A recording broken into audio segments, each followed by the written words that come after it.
오늘은 그리스도의 명령이라는 제목으로 함께 말씀 나누고자 합니다. 모든 성경은 예수 그리스도를 증언합니다. 그중에 구약 성경은 앞으로 오실 예수 그리스도를 증언합니다. 신약 성경은 이미 오신 예수 그리스도를 증언합니다. 그중에서 오늘 살펴볼 요한계시록은 특별히 다시 오실 예수 그리스도를 증언합니다. 오늘 말씀을 통해 예수 그리스도의 명령이 무엇인지 함께 살펴보고 주님의 명령에 순종하며 살아가는 저와 성도님들 되시기를 주님의 이름으로 축복합니다. 세 가지 살펴볼 텐데요. 첫 번째는 예수 그리스도의 명령에 순종하는 사도 요한입니다. 본문 9절 말씀 보시면 나 요한은 너희 형제요 예수의 환난과 나라와 참음에 동참하는 자라 하나님의 말씀과 예수를 증언하였으므로 말미암아 반모라 하는 섬에 있었더니 라고 말씀합니다. 요한은 자신을 지금 어떻게 소개하고 있습니까? 너희의 형제라고 말씀합니다. 요한계시록은 아시아에 있는 소아시아 7교회에 보내진 편지입니다. 사도 요한은 이 편지를 받게 될 그 수신자들의 형제라고 자신을 소개합니다. 이 형제라고 번역된 헬라어 아델포스는 동일하다 그리고 자궁이라는 두 단어의 합성어입니다. 본래는 한 어머니에게서 태어난 혈육을 가리킵니다. 그런데 초대교회 당시에는 예수 그리스도의 피로 말미암아 새롭게 구성된 믿음의 공동체를 의미합니다. 우리 역시 예수 그리스도의 피로 거듭난 구원받은 형제요 자매입니다. 한 하나님 아버지를 모시는 형제 자매입니다. 같은 성령님 안에서 한 몸 된 형제 자매입니다. 예수 그리스도 안에서 형제요 자매된 서로를 사랑하며 섬기는 저와 성도님들 되시기를 주님의 이름으로 축복합니다. 요한은 자신을 형제요 또 어떻게 소개하고 있습니까? 9절 중반에 보면 예수의 환난과 나라와 참음에 동참하는 자라고 말씀합니다. 동참하다라는 것은 함께 받는다는 의미입니다. 이 원문에 보면 이 형제 그리고 동참하는 자가 하나의 관사로 연결되어 있습니다. 다시 말해 형제는 동참하는 자라는 뜻입니다. 그렇다면 무엇에 동참하는 자일까요?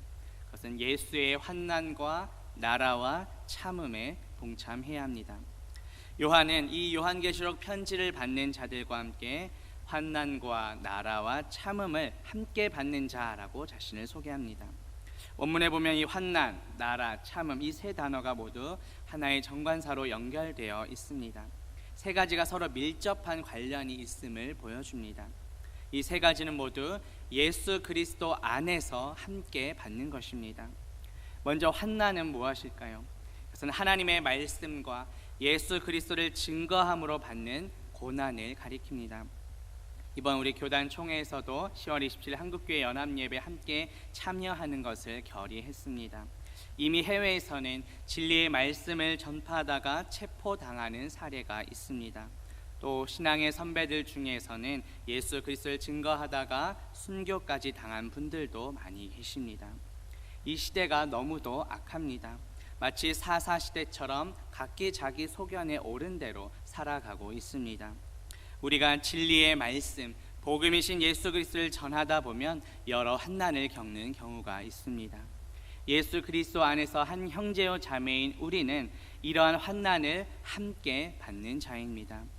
나의 연약함과 죄로 인한 환난이 아니라 예수 그리스도의 복음을 전하다가 받는 환난은 영광스러운 것입니다.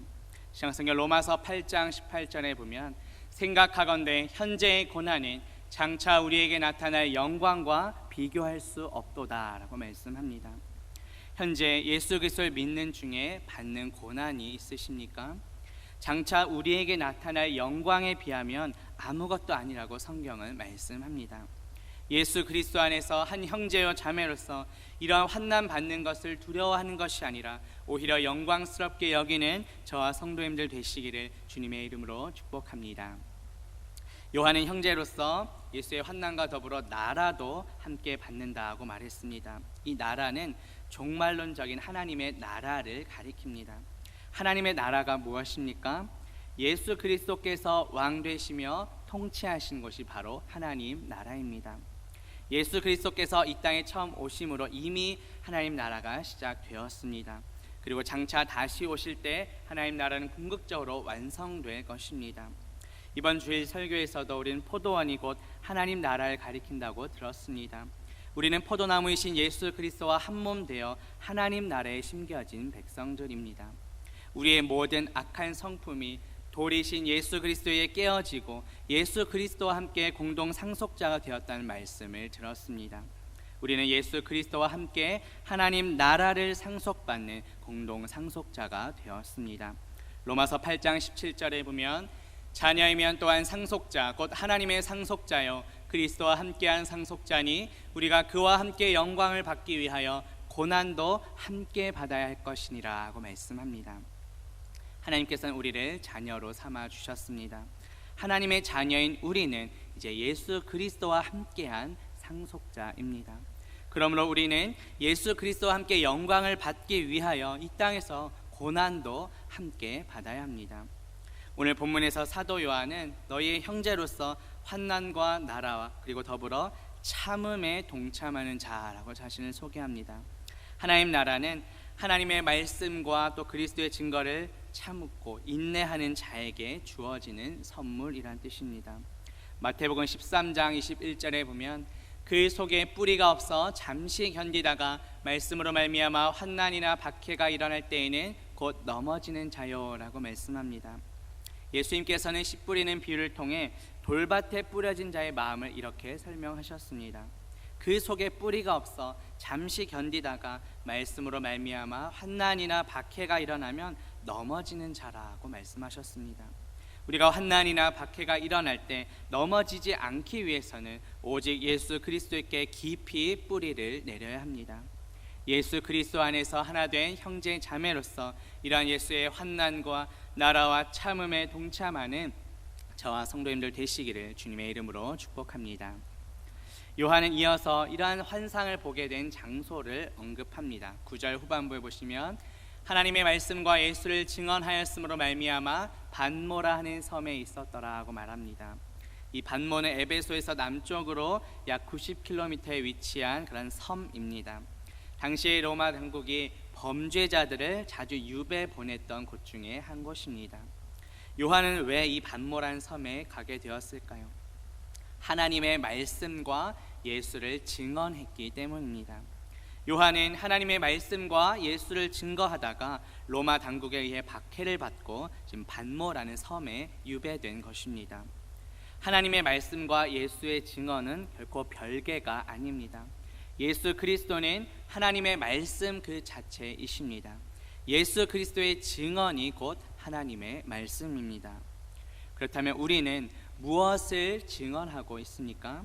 나의 삶을 통해 어떠한 열매가 나타나고 있는지요?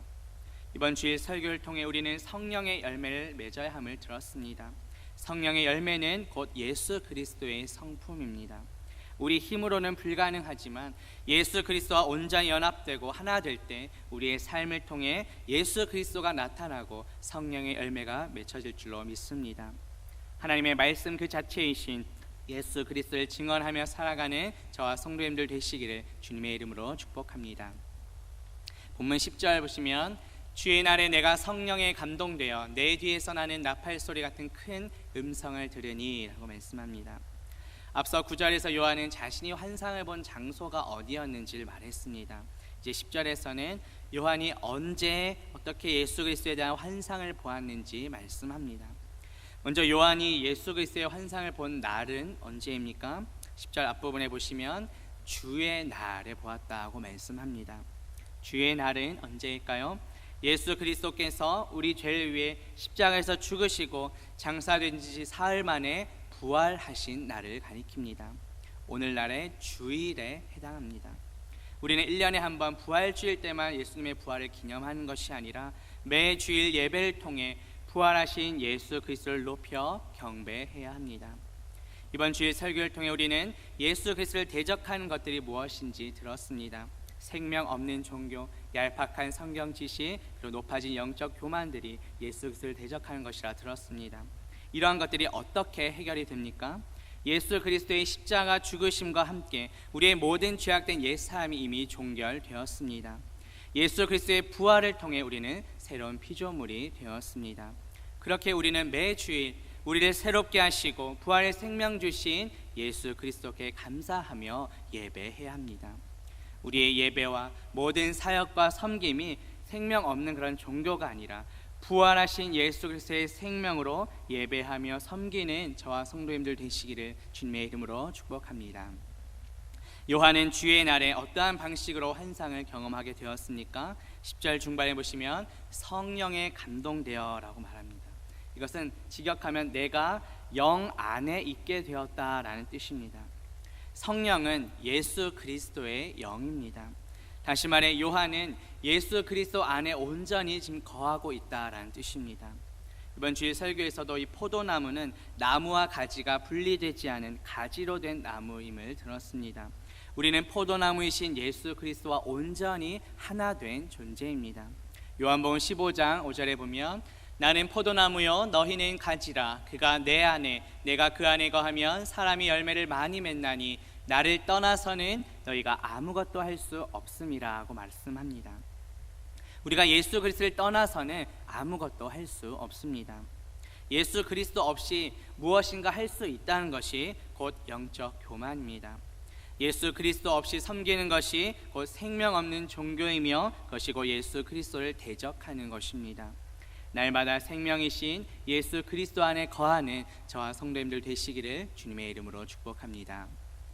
요한은 이렇게 성령에 감동되어 예수 그리스도와 온전히 하나 되어 무엇을 듣게 됩니까? 10절 후반부에 보면 내 뒤에서 나는 나팔 소리 같은 큰 음성을 들으니 라고 말씀합니다. 이 나팔 소리는 본래 전쟁터에서 군인을 소집하고 또 작전의 지시를 알리는 그런 신호로 사용됩니다. 그런데 성경에서 나팔 소리는 하나님의 계시와 관련되어서 등장합니다. 구약성경 출애굽기 19장 19절에 보면 나팔 소리가 점점 커질 때에 모세가 말한즉 하나님이 음성으로 대답하시더라고 말씀합니다. 이 시내산에 울려 퍼진 나팔 소리는 하나님께서 나타나심을 보여주었습니다. 오늘 본문에 나온 이 나팔 소리 같은 큰 음성의 주인공은 누구일까요? 그분은 곧 예수 그리스도이십니다. 예수 그리스도께서 사도 요한에게 지금 어떠한 명령을 내리십니까? 본문 11절 말씀 보면 이르되 내가 보낸 것을 두루마리에 써서 에베소, 서머나, 버가모, 두아디라, 사데, 빌라델비아, 라오디게아 등 7교회에 보내라 이렇게 명령하십니다. 예수 그리스도께서는 요한에게 두 가지 명령을 하셨습니다. 첫째는 내가 지금 보는 것을 두루마리에 써라.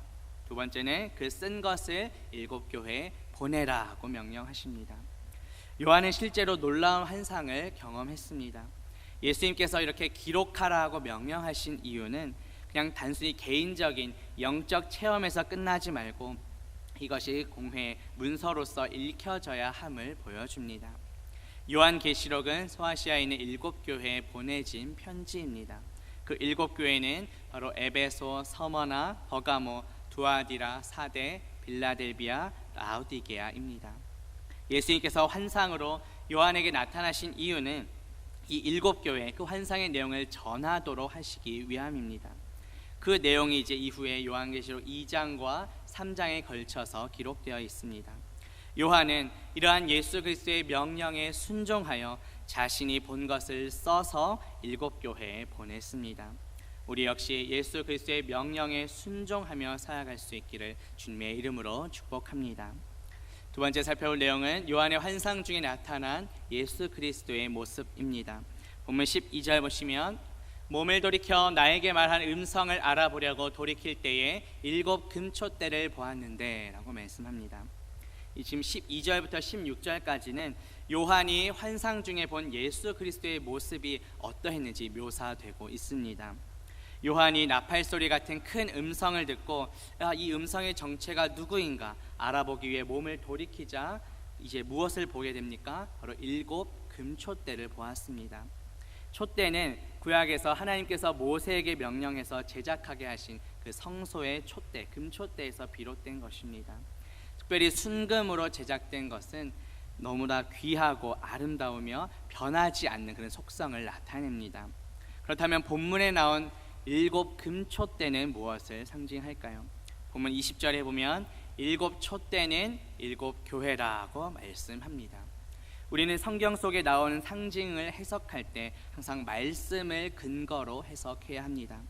본문은 분명히 7 촛대가 7 교회라고 말씀합니다. 신약성경 마태복음 5장 15절에 보면 사람이 등불을 켜서 말 아래에 두지 아니하고 등경 위에 두나니 이러므로 집안 모든 사람에게 비치느니라 고 말씀합니다. 마태복음에 나온 이 등경 역시 오늘 본문에 나온 촛대와 같은 단어입니다. 예수님께서는 이 세상의 빛으로 오셨습니다. 그리고 이제 우리를 향해 이제 너희는 세상의 빛이라고 말씀하셨습니다.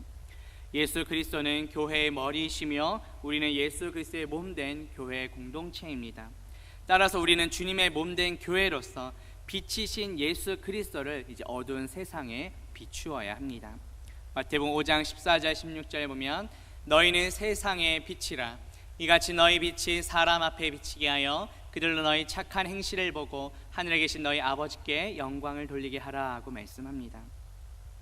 이 세상은 너무도 악합니다.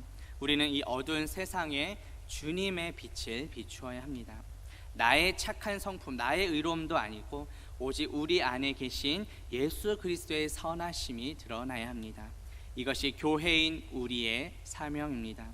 어두운 이 세상에 주님의 빛을 비추는 교회가 되기를 주님의 이름으로 축복합니다. 본문 13절 보시면 촛대 사이에 인자 같은 이가 발에 끌리는 옷을 입고 가슴에 금띠를 띠고 라고 말씀합니다. 요한이 7 금촛대를 보았을 때 그 촛대 사이에 누가 계셨습니까? 바로 인자 같은 이가 거닐고 계셨습니다. 그래서 직역하면 사람의 아들과 같은 이입니다. 이런 표현이 이제 다니엘서 7장 13절에서도 등장합니다. 다니엘 7장 13절에 보면 인자 같은 이가 하늘 구름을 타고 와서 옛적부터 항상 계신 이에게 나아가 그 앞으로 인도되매라고 말씀합니다. 여기서 옛적부터 항상 계신 이는 바로 성부 하나님 아버지이십니다. 그리고 인자 같은 이는 성자 예수 그리스도를 가리킵니다.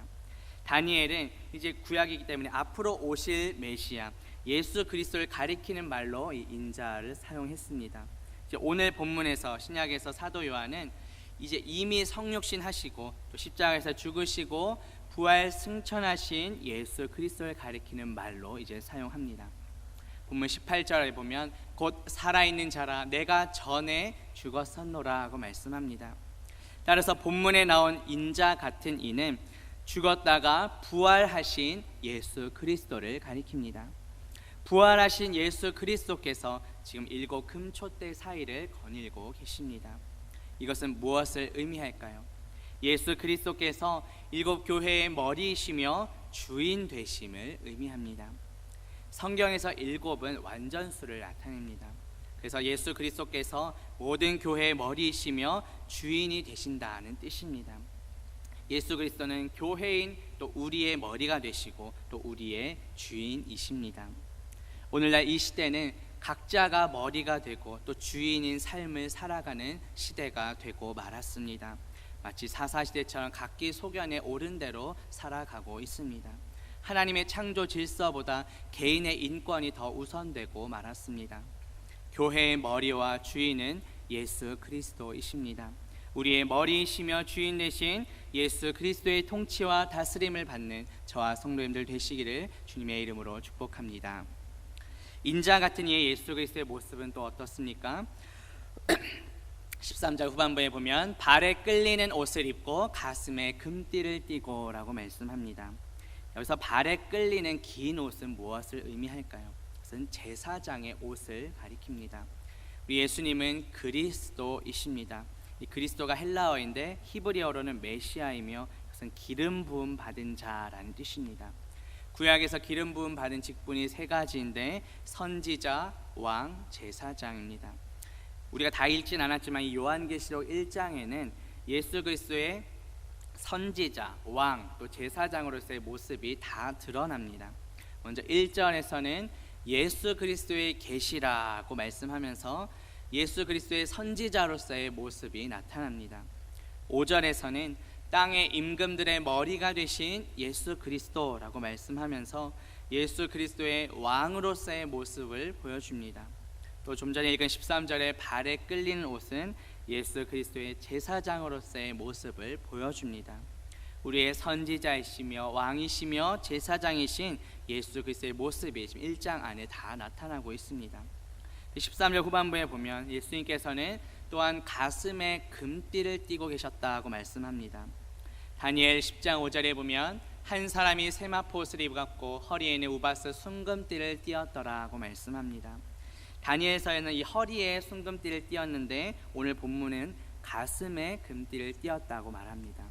또 출애굽기 39장 29절에서는 가는 배실과 청색 자색 홍색 실로 수노와 띠를 만들었다고 말씀합니다.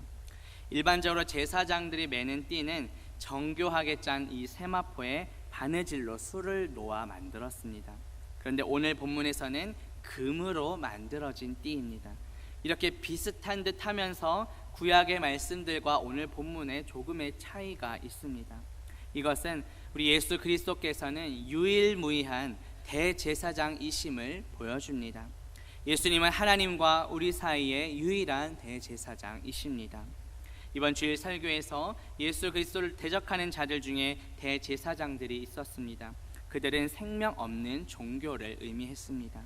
우리 안에 생명이신 예수 그리스도가 없다면 우리는 모두 생명 없는 종교인인 대제사장들이 될 수밖에 없습니다. 하나님께서는 우리를 왕같은 제사장으로 부르셨습니다. 베드로전서 2장 9절에 보면 너희는 택하신 족속이요 왕같은 제사장들이라고 말씀합니다. 제사장은 하나님과 우리 사이를 연결하는 그런 역할입니다. 우리의 유일한 대제사장이신 예수 그리스도께서는 지금도 하나님의 보좌 우편에서 우리를 위해 중보하고 계십니다. 디모데전서 2장 5절에 보면 하나님은 한 분이시요 또 하나님과 사람 사이의 중보자도 한 분이시니 곧 사람이신 그리스도 예수라고 말씀합니다. 우리 역시 왕같은 제사장으로서 왕 되신 예수 그리스도의 통치를 받으며 또 믿지 않는 가족들과 이웃들을 위해 중보해야 합니다. 이러한 제사장으로서의 사명을 감당하는 저와 성도님들 되시기를 주님의 이름으로 축복합니다. 하나님과 우리 사이의 유일한 대제사장이신 예수 그리스도의 모습은 또 어떠합니까? 본문 14절 보시면 그의 머리와 털의 희기가 흰 양털 같고 눈 같으며 그의 눈은 불꽃 같고 라고 말씀합니다. 요한은 예수 그리스도의 머리와 털의 희기가 흰 양털 같고 눈 같다고 지금 묘사했습니다. 다니엘 7장 9절에 보면 옛적부터 항상 계신 이가 좌정하셨는데 그의 옷은 희기가 눈 같고 그의 머리털은 깨끗한 양의 털 같다고 말씀합니다. 다니엘서에서 앞서도 말씀드린 것처럼 옛적부터 항상 계신 이는 성부 하나님을 가리킵니다. 그런데 오늘 본문에서는 요한은 예수 그리스도의 모습을 묘사했습니다. 그렇다면 이것은 무엇을 의미할까요? 요한이 환상 중에 본 그 예수 그리스도가 친히 하나님이심을 나타냅니다. 또한 이 흰 머리는 유대인들의 관습에서 젊은 사람들이 따라갈 수 없는 그런 인생의 경험과 지혜를 나타냅니다. 구약성경 레위기 19장 32절에 보면 너는 샌 머리 앞에서 일어서고 노인의 얼굴을 공경하며 네 하나님을 경외하라 나는 여호와이니라 하고 말씀합니다. 또 잠언서 16장 31절에서는 백발은 영화의 면류관이라 공의로운 길에서 얻으리라 하고 말씀합니다. 이처럼 예수 그리스도께서 흰 머리로 묘사되었다는 것은 그만큼 존경받을 만한 분이심을 또 보여줍니다. 하나님이신 예수 그리스도를 경외하며 살아가는 저와 성도님들 되시기를 주님의 이름으로 축복합니다. 요한은 이제 예수 그리스도의 머리에 이어서 눈을 묘사합니다. 14절 후반부에 보면 그의 눈은 불꽃 같고 라고 말씀합니다. 다니엘 7장 9절 후반부에 보면 그의 보좌는 불꽃이요 그의 바퀴는 타오르는 불이며 라고 말씀합니다. 또 다니엘 10장 6절에서는 그의 얼굴은 번갯빛 같고 그의 눈은 횃불 같고 라고 말씀합니다. 다니엘서에서는 옛적부터 항상 계신 이의 눈이 횃불 같다고 표현했습니다. 다니엘서에서 옛적부터 항상 계신 이는 계속 반복되지만 성부 하나님을 가리킵니다. 따라서 오늘 본문에서 요한이 동일한 표현을 예수 그리스도에게 사용했다는 것은 성부 하나님과 성자 예수 그리스도께서 하나이심을 보여줍니다. 우리 예수님은 하나님이십니다. 불꽃 같은 눈동자로 우리를 지켜보십니다. 나보다 나를 더 잘 아시며 우리 삶의 모든 것을 불꽃처럼 꿰뚫어 보시는 그 주님을 더욱더 의지하는 저와 성도님들 되시기를 주님의 이름으로 축복합니다. 본문 15절 보시면 그의 발은 풀무불에 단련한 빛난 주석 같고 그의 음성은 많은 물소리와 같으며 라고 말씀합니다. 요한은 이제 예수 그리스도의 머리와 눈을 묘사한 다음에 이어서 예수 그리스도의 발을 묘사합니다. 예수 그리스도의 발은 풀무불에 단련한 빛난 주석 같다고 묘사합니다. 다니엘 10장 6절에 보면 그의 팔과 발은 빛난 놋과 같고 라고 말씀합니다. 풀무불에 단련했다는 것은 아주 강하게 단련된 금속이라는 뜻입니다. 실제로 불에 달구어낸 금속은 눈부신 빛이 나고 또 고귀한 금속으로 여겨졌습니다. 이것은 예수 그리스도께서 강하실 뿐만 아니라 고귀한 분이심을 나타냅니다. 예수님께서는 이렇게 강력한 발로 무엇을 행하셨을까요? 창세기 3장 15절에 보면 여자의 후손은 내 머리를 상하게 할 것이요 라고 말씀합니다. 여자의 후손이신 예수 그리스도께서는 사탄의 머리를 짓밟으셨습니다. 또 요한계시록 19장 15절에 보면 전능하신 이의 맹렬한 진노의 포도주 틀을 밟겠고 라고 말씀합니다. 예수 그리스도께서 종말 때에 모든 악한 원수들을 이제 진멸하실 텐데 마치 포도주 틀을 밟는 것으로 묘사합니다. 예수 그리스도께서 다시 오시기 전까지는 이 땅에서도 사탄 마귀의 끊임없는 유혹과 공격이 있을 것입니다. 그러나 예수 그리스도께서 이미 사탄을 짓밟으시고 부활 승리하셨음을 믿고 담대히 나아가는 저와 성도님들 되시기를 주님의 이름으로 축복합니다. 예수 그리스도의 음성은 어떻게 묘사합니까? 그의 음성은 많은 물소리와 같다고 말합니다. 에스겔 43장 2절에 보면 하나님의 음성이 많은 물소리 같고 땅은 그 영광으로 말미암아 빛나니 라고 말씀합니다.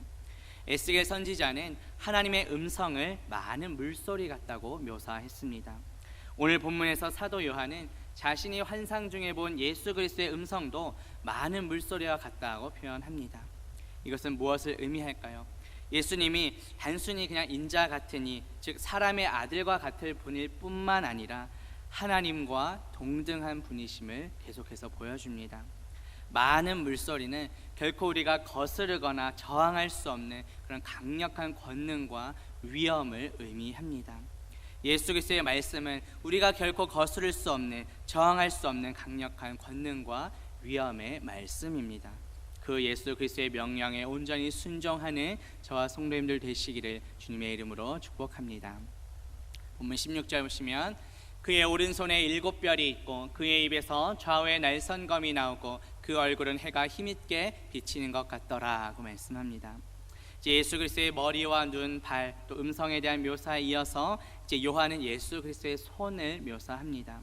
특별히 오른손은 하나님의 권능과 영광을 상징합니다. 출애굽기 15장 6절에 보면 주의 오른손이 권능으로 영광을 나타내시니이다. 주의 오른손이 원수를 부수시니이다 라고 말씀합니다. 또 시편 17편 7절에 보면 주께 피하는 자들을 그 일어나 치는 자들에게서 오른손으로 구원하시는 주여 라고 말씀합니다. 이러한 권능과 영광을 상징하는 이 오른손에 지금 무엇이 들려 있습니까? 바로 7별이 있다고 말씀합니다. 본문 20절에 보면 7별은 7교회의 사자요 라고 말씀합니다. 이것은 예수 그리스도께서 자신의 몸인 교회를 완벽하게 지키시고 보호해 주신다는 뜻입니다. 어떠한 환난에도 불구하고 교회가 안전할 것이라는 말씀입니다. 실제로 이 편지를 받게 될 그 소아시아 7교회뿐만 아니라 이 지상의 모든 교회는 예수 그리스도의 오른손에 붙들려 있습니다. 예수 그리스도의 권능과 영광으로 안전하게 보호받습니다. 요한복음 10장 28절에 보면 내가 그들에게 영생을 주노니 영원히 멸망하지 아니할 것이요 또 그들을 내 손에서 빼앗을 자가 없느니라 예수님께서 말씀하셨습니다. 주님 손에 붙들린 우리는 결코 사탄 마귀에게 빼앗기지 않습니다.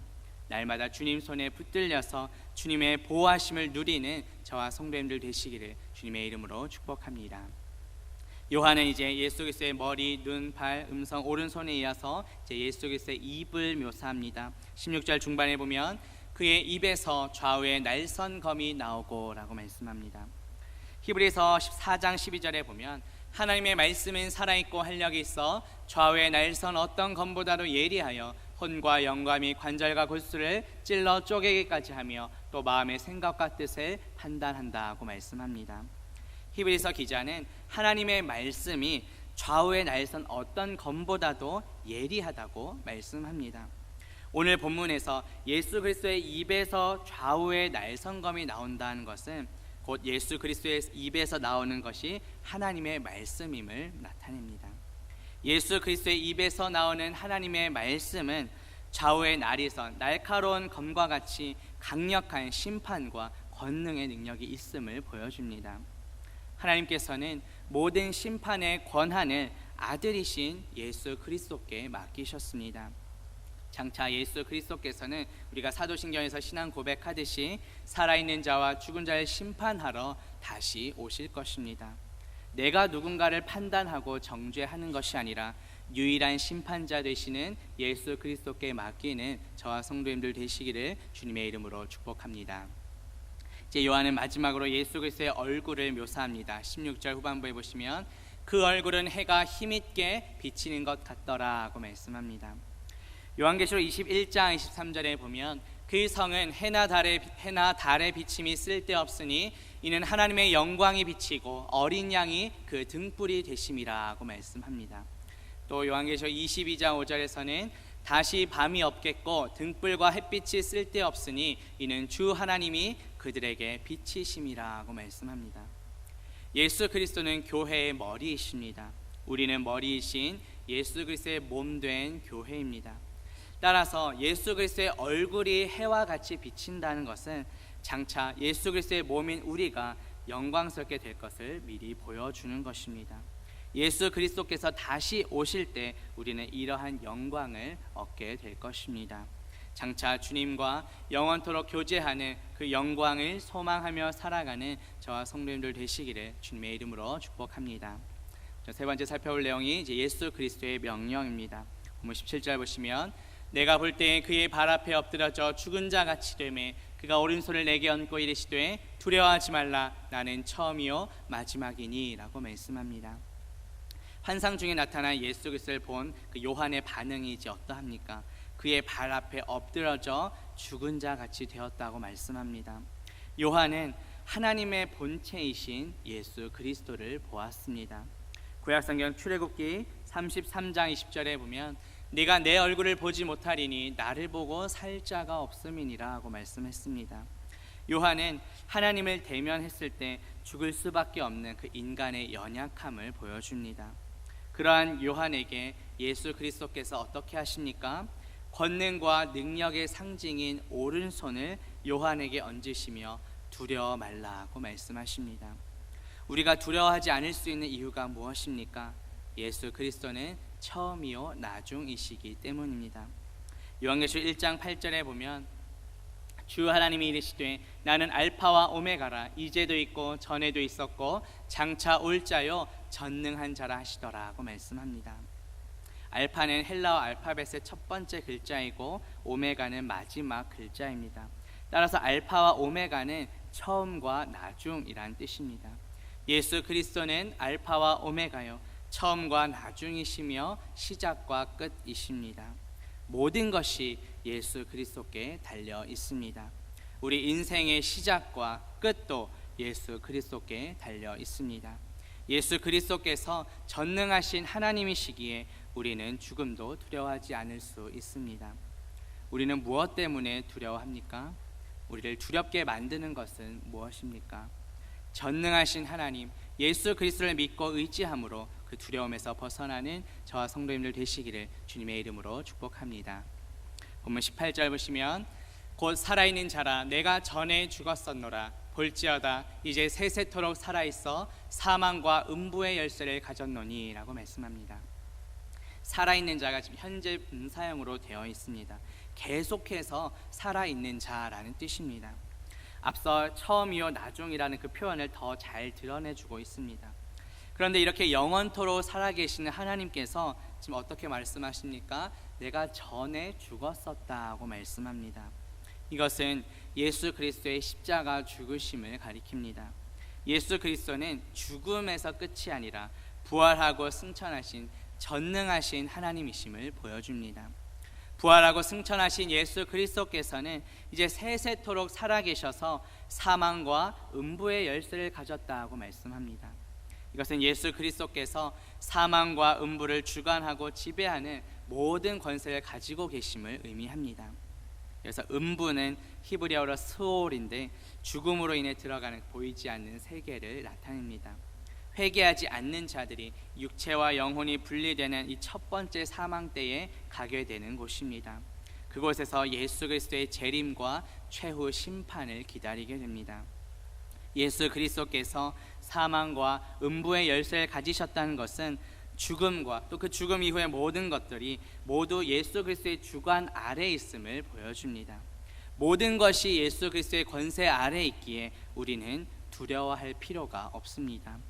요한복음 16장 33절 말씀 보면 이것을 너희에게 이르는 것은 너희로 내 안에서 평안을 누리게 하려 함이라. 세상에서는 너희가 환난을 당하나 담대하라. 내가 세상을 이기었노라고 말씀합니다. 사망 권세 이기시고 부활하신 그 예수 그리스도 안에서 날마다 평안함을 누리며 담대하게 살아가는 저와 성도님들 되시기를 주님의 이름으로 축복합니다. 보면 19절 보시면 그러므로 내가 본 것과 지금 있는 일과 장차 될 일을 기록하라고 말씀합니다. 예수 그리스도는 요한에게 지금 어떤 명령을 하셨습니까? 내가 본 것과 지금 있는 일과 장차 될 일을 기록하라고 말씀하셨습니다. 총 3가지를 기록해야 합니다. 내가 본 것, 지금 있는 일, 또 장차 될 일입니다. 요한이 본 것은 무엇입니까? 오늘 본문에 나오는 이 인자 같은 이에 대한 환상입니다. 그리고 지금 있는 일은 소아시아의 7교회의 현재 모습인데 이것은 요한계시록 2장과 3장에 기록되어 있습니다. 마지막으로 장차 될 일은 이제 앞으로 미래에 있게 될 일들인데 이것은 요한계시록 4장부터 마지막 22장까지 기록되어 있습니다. 다시 말해 요한은 예수 그리스도의 명령에 순종하여 요한계시록을 기록한 것입니다. 요한계시록 전체가 예수 그리스도의 명령에 순종한 결과입니다. 우리 역시 예수 그리스도의 말씀에 순종하며 살아가기를 주님의 이름으로 축복합니다. 본문 마지막 20절 보시면 내가 본 것은 내 오른손에 7별의 비밀과 또 7 금촛대라. 7별은 7 교회의 사자요 7 촛대는 7 교회니라고 말씀합니다. 앞서 19절에서 예수님은 요한에게 네가 본 것을 기록하라고 명령하셨습니다. 20절에서는 내가 본 것이 무엇인지 다시 알려주십니다. 요한이 본 것은 무엇입니까? 내 오른손에 7별의 비밀과 또 7 금촛대를 보았습니다. 7별은 7 교회의 사자이고 7 촛대는 7 교회라고 설명해 주십니다. 예수 그리스도는 교회의 머리이시며 우리는 주님의 몸된 교회입니다. 따라서 오늘 말씀은 주님의 몸된 교회인 우리 모두를 향한 주님의 말씀입니다. 어떻게 보면 오늘 말씀은 우리 인간의 이성으로는 제대로 이해하기 어려울 수도 있습니다. 그러나 요한은 예수 그리스도의 명령이기에 그대로 순종했습니다. 자신이 본 것을 기록했고 그 기록한 것을 소아시아 7 교회에 보냈습니다. 예수 그리스도께서도 하나님 아버지의 뜻에 순종하셔서 이 땅에 오셔서 십자가에서 죽으셨습니다. 그 순종의 결과 우리 모두 구원받았습니다. 이제는 우리의 차례입니다. 우리의 순종을 통해 하나님 아버지의 뜻을 이 땅에서도 이루어 나아가는 저와 성도님들 되시기를 주님의 이름으로 축복합니다. 말씀을 맺으려 합니다. 사도 요한은 예수 그리스도의 말씀에 순종했습니다. 요한의 환상 중에 나타난 그 예수 그리스도의 모습은 곧 사망 권세 이기신 전능하신 하나님이십니다. 예수 그리스도께서도 하나님 아버지의 뜻에 순종하셔서 십자가에서 죽으심으로 우리를 구원하셨습니다. 이제 우리도 예수 그리스도의 명령에 순종함으로 이 땅에서 하나님 아버지의 뜻을 이루고 나가는 저와 성도님들 되시기를 주님의 이름으로 축복합니다. 기도합니다. 하나님 아버지, 오늘 말씀을 통해 예수 그리스도의 명령이 무엇인지 살펴보게 하시니 감사합니다. 사도 요한은 예수 그리스도의 명령에 순종하여 자신이 본 것을 기록하고 편지를 보냈습니다. 예수 그리스도께서도 하나님 아버지의 뜻에 순종하셔서 이 땅에 오셔서 십자가에서 죽으심으로 우리를 구원하셨습니다. 우리 역시 예수 그리스도의 명령에 순종함으로 이 땅에서도 하나님의 뜻을 이루며 살아가게 하옵소서. 예수 그리스도의 이름으로 기도합니다. 아멘.